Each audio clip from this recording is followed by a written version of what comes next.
Aminin na lang ang kanyang kasalanan at ang ginawang karumal-dumal kay Manang LB. Ito ngayon ang sigaw ng taong bayan. Sa dami nga daw umano ng testigo laban kay Franz Ruiz ay madidiin na nga talaga itong si Franz at Pablo Ruiz. Sumabog sa galit itong si Jinggoy Estrada nang malaman ang ginawa niya kay Manang LB. Maging itong si Aido Rapi Tulfo ay ang tanging hiling na lamang ay mapadali na ang pag-iimbestiga dahil hindi na nga daw umano nababagay itong si Franz Ruiz at kinakailangan na nitong makulong ng panghabang buhay. Wala nga talagang kapatawaran ang ginawa ng mag-asawang Ruiz. Nanggagalaiti ngayon ang mga netizen dahil sa ginawa niya sa kawawang kasambahay na si Manang LB. Hindi nga ito pinalampas ng mga senador na sina Jinggoy Estrada, Rapi Tulfo at maging si Bato de la Rosa. Narito ang kanilang saloobin sa mag-asawang Franz Ruiz at Pablo Ruiz. Ang tanong, yung trabaho niyo po, sa hindi ko naman minamaliit, nagtitinda po kayo ng vegetable sa palengke. Tama? Vendor? Opo, Your Honor. Tapos nagde-deliver po kami ng mga gulay sa mga bayan. Sa mga bayan. Opo. So, aside from that, meron pa ba kayong extra income? May karnihan po kami sa tindahan ng karne. Okay, so meron kayong karnihan, meron kayong gulayan, tapos nagde-deliver kayo. So, ibig sabihin, kung ganun yung negosyo nyo, talagang may sinabi kayo. Tama lang po, nangungutang pa rin. Hindi pa rin Okay, sapat. no, may sinabi kayo pag ganun. So, doon tumutugma yung sinasabi ni Senator Bato de la Rosa na meron kayong kakayahan magbayad. Yun eh. So, ibabalik ko sana sa PNP, nung pinuntahan niyo po yung bahay, nung sa ambush, so meron po kayong mga casing na recover, na ginawa niyo na po ng ballistics? Meron po kayo nakuha mga fingerprints? Sir, nung gabi ng 12, sir, 12, 9 p.m. So, doon po nangyari yung krimen na pamamaril kay Dodong. Opo. So, wala na-process po ng ating forensic team ng Occidental Mindoro, yung area, wala pong nakitang slag na recover po doon. Walang slug?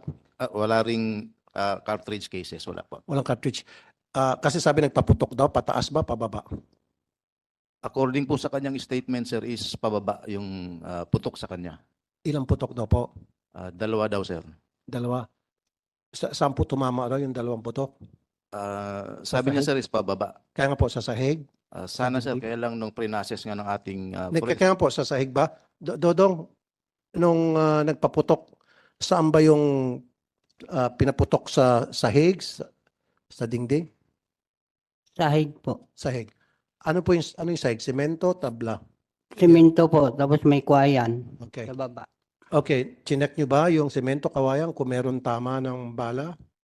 Yes, sir, if I may, nandito po yung team ng forensic group natin na nag-conduct ng crime Okay, scene processing. nasaan? Pwede makausap? Prinosis nyo. Kayo po yung nag-process, ano? Sir, upo kayo, sir. Okay.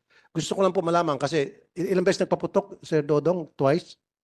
Dalawa po. Dalawa? Tapos, sa pagkakalam mo, kung kaya mo, 45, 9mm, 22, 28? Sa pagkakalam mo lang. Nakita lang ko po ang Malaking baril ba yun? Maliit? maliit lang po. Ang putok niya Okay. po, ikot. Revolver. Revolver pag umiikot. So, ibig sabihin pag revolver, it could be 38 or 22. Po, basta... Or pwede rin 357. Opo, siyempre Basta ikot. umiikot. Okay. Opo. So, sa semento pinaputok. Okay. Prinosis niyo yung crime scene. Meron ba kayo nakita doon na tama ng bala sa semento? Good morning, Mr. Chair and Your Honor. Pinrasos namin thoroughly yung crime Can you scene. first identify yourself? You are... I'm Nag-oath police. ka naman kanina, no? Nanumpa ka rin? Mr. Chair, hindi pa po. And then, administer the oath. Pamsec, saan yung pamsec natin? Raise your right hand. Do you swear to tell the truth and nothing but the truth in the Senate investigation? Thank you, sir. Proceed, Senator Tulfo. Thank you, Mr. Chair. So, prinosis niyo yung crime scene. Sabi niya, dalawang beses nagpaputok o revolver. So, it could be 38, 22, or 357. So, meron ba kayo nakitang tama ng bala doon sa area, sa semento, na kung saan sinabi ni Sir Dodong nung nagpaputok banda? Your Honor, wala po. Wala. Okay? Wala kayong nakita na kahit na yung tibag ng semento. Wala po, Your Honor. Okay? At wala bang CCTV doon sa area? Wala po, Your Honor. Is it possible na yung bala hindi tumama sa semento, baka tumama sa isang siwang at lumusot? Wala bang mga siwang doon? May mga siwang, Your Honor. So it's possible na tumama doon sa siwang. Lumusot, Your Honor. Okay. So hindi ba kayo sumuot doon sa ilalim para tingnan yung tingga? Kung yun pa yung sumuot sa siwang? Sumuot, Your Honor. Sumuot. Yes. Yun po. Okay. Okay. So sumuot sa siwang. So anong kalibre? Wala po kaming nakita. Sabi mo recover. sumuot. Ngayon wala kang nakita. Your Honor, ibig ko po sabihin, kung possible lumusot, wala po kaming nakita na bullet doon sa... So ano yung sinuotan? Paki-describe nga. Your Honor, yung condition po ng wall nun ay palitan po siya na bamboo, then space, then bamboo. Kaya nga. So doon sa may space maaaring tumagos yung tingga. Tama. Yung likod po nun, Your Honor, ay rice field na. Kaya nga, kahit na, hindi, sa ilalim kasi, di ba? Sahig, sabi mo, semento, bamboo, space, bamboo, semento, space. So, ibig sabihin, hindi nyo ba tinignan dun sa ilalim? The reason why I ask you this, para kung ma-recover nyo yung tingga, pwede nyo pagdating sa forensic na examination, pwede nyo ma-match yun sa mga baril na later on pag na-recover. You follow me? Yes, So, Your ba't Honor. hindi nyo ginawa? Chinek namin, Your Honor. Chinek, wala kayo nakita Wala po, talaga. Your Honor. Totally, thoroughly. Yes, Your Honor. Is that a possibility na sinabi nung victim na pinaputukan siya and then hindi niyo nakita yung tingga, hindi niyo na-recover? And why is that? Wala. Yung crime scene processing namin, sir, pinrasos namin with effort and thoroughly, wala talaga. Ano ba ginagamit nyo na mata lang?